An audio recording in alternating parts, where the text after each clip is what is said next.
সব প্রেম আছে জমা সুন্দরীতমা আমার উপন্যাস।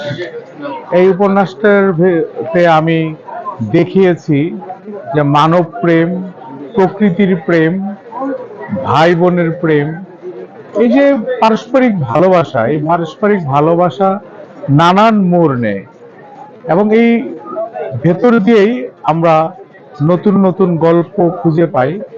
এখানে দেখা যাবে যে একজন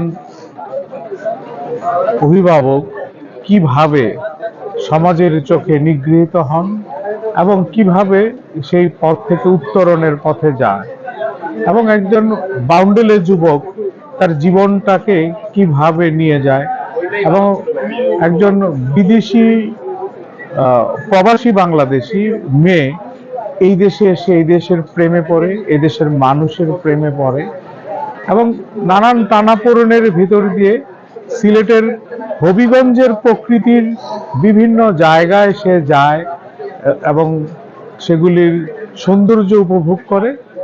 এর ভিতর দিয়ে গল্প এগিয়ে যায় এবং নৈসর্গিক সৌন্দর্যের পাশাপাশি একজন নারীর সৌন্দর্য, একজন পুরুষের সৌন্দর্য, পারিবারিক সৌন্দর্য, সব সৌন্দর্য মিলেই সব প্রেম আছে জমা সুন্দরীতমা। শব্দকথা 171 21শে বইমেলা সোহরাওয়ার্দী উদ্যান অংশে আপনি বইটি পাবেন এবং বইটি পড়ে আপনি আপনার মতামত জানাতে পারেন। ধন্যবাদ।